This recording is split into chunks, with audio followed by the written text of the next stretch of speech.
आप सभी का एक बार फिर गुलिस्तान न्यूज़ में स्वागत करते हैं। सभी लोग यूनियन टेरिटरी लद्दाख के अंदर बेसब्री से इंतजार कर रहे हैं कि आखिर इस साल बर्फबारी कब होगी। लेकिन अब एमईटी लद्दाख की जानिब से एक पेशिन गोई आई है कि आने वाले वक्त में यानी 26 से 30 के बीच में कहीं ना कहीं लद्दाख के अंदर बर्फबारी हो सकती है। इसी हवाले से और खासकर लद्दाख के अंदर मौसम इस बार काफी गर्म रहा है। इस हवाले से मजीद जानकारी आप तक पहुंचाने के लिए meteorological centre Leh UT Ladakh हम पहुंचे। हमारे साथ ज्वाइन कर चुके हैं यूनियन टेरिटरी लद्दाख के एमईटी डायरेक्टर सोनम लोटस साहब। सनमा से ज्वाइन करने के लिए बहुत बहुत शुक्रिया। विंटर में इस साल लद्दाख में मौसम काफी गर्म रहा। आने वाले वक्त में आपकी जानिब से एमईटी की जानिब से एक प्रेडिक्शन जारी किया है, तो क्या अब बर्फबारी आखिरकार लद्दाख के अंदर देखने को मिल सकता है? जी, आप आए हैं, आपको शुक्रिया। बिल्कुल, अभी इस बार जो विंटर रहा है अभी तक प्रोलॉन्ग ड्राई स्पेल रहा। नवंबर में एक ही बार स्नोफॉल हुआ था, बर्फ हुआ था हल्की से, वो भी लद्दाख में, खास करके पहाड़ी इलाकों में, बहुत लेह कारगिल डिस्ट्रिक्ट दोनों में। तो इसके बाद कोई ज़्यादा बर्फ हुआ ही नहीं। इसके बाद दिसंबर जनवरी में तो अब तक पूरा ड्राई स्पेल, बिल्कुल बर्फ नहीं हुआ है, मौसम खुश्क रहा है बिल्कुल। आप अगर आप कहीं देखेंगे तो पहाड़, बिल्कुल पहाड़ के ऊपर कोई बर्फ नजर नहीं आ रहा है। तो अभी हमारे जो डाटा के हिसाब से इस बार जो लोवेस्ट टेम्परेचर, कम से कम दर्जा हरारत जो विंटर में जाते हैं जनवरी में लेह में जनरली रिकॉर्ड करते हैं, वो -16, कभी -20, कभी -25, कभी माइनस, तो इस टाइप का रहते हैं। पिछले 30-40 साल के अगर डाटा के हिसाब से देखें तो इस बार का जो विंटर रहा है is one of the warmest winter, जिससे आलमी जी पिछले 30 साल में ये बिल्कुल वार्म विंटर रहा है। क्योंकि इस बार कम से कम दर्जा जनवरी में जो टच किया है लेह में -12.4 डिग्री सेल्सियस रेट किया, 13 जनवरी को -12.4 डिग्री सेल्सियस। तो यहाँ पे अक्सर -16 से मतलब कम जाता है, -16, फिर -18, -20, जैसे लास्ट ईयर -16 गया था, इस टाइप का होते हैं। लेकिन इस बार -12, यानी कि कुल मिला के ये बहुत विंटर गर्म रहा है।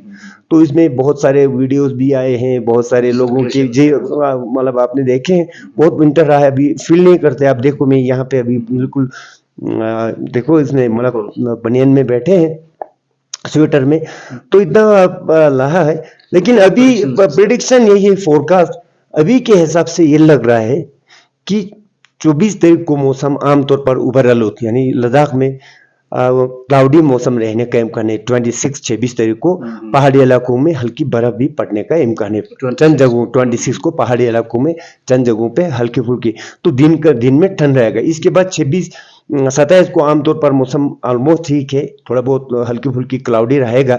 देन अगेन फिर 28 ऑनवर्ड, 28 से लेके 31 1 तारीख तक फिर रुक के बर्फ पड़ने का इम्कान है। इसमें जो पहाड़ी इलाका, खास करके जोजिला साइड, जोजिला हो या जो भी पहाड़ी इलाका, खास करके कारगिल डिस्ट्रिक्ट में जोजिला है, देन परकाचिक, पेंजिला साइड में, जंस्कर रीजन में जैसे पदुम वगैरह में थोड़ा बर्फ ज्यादा भी होने का इम्कान है। ज्यादा इन से तकरीबन जोजिला साइड में आधा 1 फुट तक होने का इम्कान है।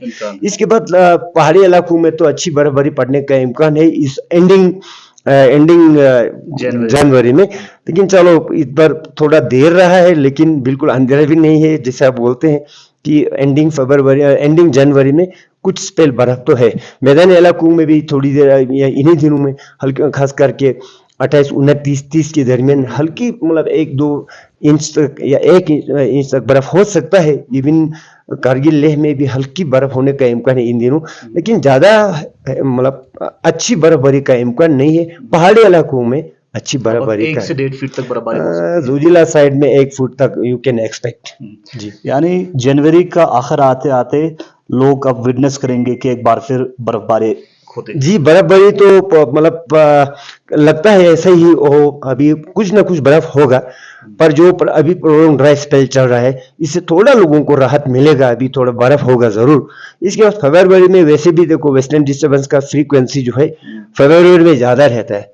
तो हम उम्मीद करते हैं कि फरवरी में अक्सर मतलब 2-3 से पहले बर्फ होने का इम्कान है, जनरली होते हैं। अब देखते हैं कि कैसे हाउ इट इवॉल्व्स, तो हम मॉनिटर करते हैं। लेकिन फिलहाल यह है कि एंडिंग जनवरी तक 28 से लेके एंडिंग जनवरी के बीच में 1-2 स्पेल बर्फ है। सर, जिस तरह से आपने जिक्र किया कि पिछले 30-40 साल में जो वार्मेस्ट विंटर हैं वो इस साल रहा है, यानी 12 डिग्री सेल्सियस रिकॉर्ड किया गया माइनस में। तो इससे इसको आप कैसे देखते हैं, कैसे ऑब्जर्व करते हैं? अब देखो, एक तो जो वातावरण है या climate change, it's a reality. ये बिल्कुल अभी पहले डिस्कशन चला था, अभी इसमें कोई दो राय नहीं है। ग्लोबल वार्मिंग की वजह से मतलब क्लाइमेट में तब्दीली आया है, जलवायु परिवर्तन जिसको हम बोलते हैं क्लाइमेट चेंज, तो इसका असर बिल्कुल देखने को मिला। जैसे इस बार वार्मेस्ट हम तो बोलते हैं कि मतलब हमारे जो टेम्परेचर रिकॉर्ड किया गया इसके हिसाब से दिस वन वार्मेस्ट रहा है, -12.4 डिग्री सेल्सियस, नहीं तो -18-20 जो वो जाते हैं। ये कोरोबोरेट करते हैं स्टेटमेंट जो वर्ल्ड मेट्रोलॉजिकल ऑर्गेनाइजेशन बोला है 2023 अप टू दिसंबर मतलब 23 is one of the warmest year on record. पूरा एवरेज ग्लोब की अगर बात करें तो इतना गर्म रहा है। तो यहाँ तो आपको देखने को, मुझे बोलने की भी जरूरत नहीं, हमारे डाटा जो है पूरा ये दिखा रहा है। नहीं तो लोगों को भी पता है, लोग बोलते भी हैं कि इस बार इतना रहा है। तो हमारे पास जो डाटा है उसके हिसाब से भी this is one of the जो है वार्मेस्ट विंटर इतना 30-40 सालों में तो बहुत गर्म रहा है। इतना गर्म नहीं जनरली रहता नहीं है। सर, आपने जिक्र किया कि एक तो वार्म विंटर रहा है, जी। और दूसरे साइड में देखा जाए तो ड्राई स्पेल भी इस साल पूरा विंटर रहा है। तो ड्राई स्पेल को लेकर इससे पहले भी क्या इस तरह के डेटा है कि ड्राई स्पेल पहले होता था? या जहां तक प्रोलॉन्ग ड्राई स्पेल यानी कि खुशक साली की बात करें तो खुशक साली कभी कभी होते हैं, जुलाई क्लान यानी कि दिसंबर जनवरी में बिल्कुल बर्फ ना पड़ना कभी कभी होते हैं। ये पहली बार नहीं है, कभी कभी हो जाते हैं। पहले मतलब आज से पिछले अगर 2018 की बात करें, 2005 की बात करें, इससे पहले भी हुआ है, ऐसे बात नहीं है। लेकिन इसका फ्रीक्वेंसी जो है कम होता है, ऐसा इवन रेयर होते हैं, हर मतलब फ्रीक्वेंटली नहीं होते। जनरली विंटर में स्नोफॉल पड़ते हैं, तो ये कभी कभी स्नोलेज भी होते हैं, ये बात नहीं है। लेकिन इस बार थोड़ा स्नोलेज के साथ साथ थोड़ा टेम्परेचर बहुत गर्म रहा है।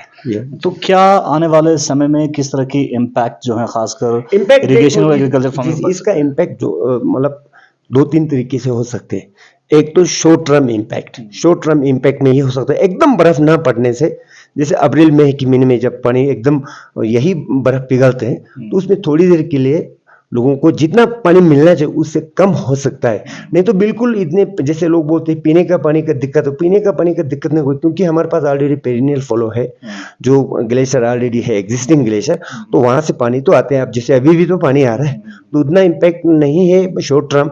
लेकिन लॉन्ग टर्म अगर आप देखेगा तो लॉन्ग टर्म इम्पैक्ट इसका होगा, इसलिए होगा बर्फ ना पड़ने से। जो आप जैसे फॉर एग्जांपल आपने एक कप चाय पिया, इसमें और नहीं डालेगा तो जो चाय वो खत्म हो जाएगा, तो उस टाइप का है। तो ये इसीलिए ग्लेशियर को रिचार्ज होने के लिए टाइमली स्नोफॉल होना जरूरी है। तो इसीलिए लॉन्ग टर्म ये हो सकता है। तो लेकिन बाद ये हम उम्मीद करते हैं, जैसे मैंने पहले भी बोला कि आने वाले जो विंटर्स में इसमें फिर अच्छी बर्फ भी हो सकता है। सर, खासकर लास्ट पे आप लोगों तक कुछ टिप्स आप शेयर करना चाहेंगे प्रोलॉन्ग जो वार्म विंटर रहा है और प्रोलॉन्ग ड्राई स्पेल रहा है इस सिलसिले में? मैं तो लोगों को ये डील तो ये है कि एक तो हमें वैसे भी कुदरत के साथ जो है नेचर के साथ ज़्यादा खिलवाड़ नहीं करना है, इन्वायरमेंटल फ्रेंडली हम रहना बहुत ज़रूरी है, ज़्यादा एक्सप्लॉयटेशन नहीं करना चाहिए नेचर को। बाकी इसमें देखो पानी तो आ जाएंगे, इतना मतलब पेसिमिस्टिक होने की भी बात नहीं है, तो थोड़ा हम उम्मीद रखते हैं। तो लोगों को इतना ये नहीं है, पानी जैसे अभी जनवरी में नहीं हुआ, एंडिंग जनवरी में अभी बर्फ हो रहा है, तो इसी तरह फरवरी में हम देखते हैं। वैसे तो लॉन्ग टर्म 1-2 महीने पहले बोलना रिलायबिलिटी कम ही होते हैं। तो इसी तरह बाकी कोई बोलने की जरूरत नहीं है। अभी टेम्परेचर गर्मी है तो इसमें ज़्यादा क्या करेंगे, ठंड होगा तो हम बता देंगे। थैंक यू जी। चलिए, बहुत बहुत शुक्रिया एमईटी लद्दाख के डायरेक्टर सोनम लोटस, जिसे वेदरमैन के हिसाब से भी जाना जाता है और पूरे लद्दाख और जम्मू एंड कश्मीर में काफ़ी मशहूर हैं। और सोनम लोटस साहब का कहना है कि अब लोगों को खासकर इन्वायरमेंटल फ्रेंडली रहना है, ताकि आने वाले वक्त में हम इस इन्वायरमेंट को बचाया जा सके, और साथ ही साथ जो इस वक्त ड्राई स्पेल देखने को मिल रहा है, जो ग्लोबल वार्मिंग का इम्पैक्ट देखने को मिल रहा है, उससे डील कर सके। और तवक्को कर रहे हैं कि आने वाले वक्त में यानी 29 और 30 तारीख को, 26 तारीख से फोरकास्ट का सिलसिला शुरू हो सकता है, और 29 और 30 तारीख को लद्दाख के हायर रीच में बर्फबारी 1 से 1.5 फुट पड़ने का इम्कान बताया जा रहा है। आप देखते हैं गुलिस्तान न्यूज़ के अपडेट्स के लिए मोहम्मद तनवीर के साथ मोहम्मद साहब।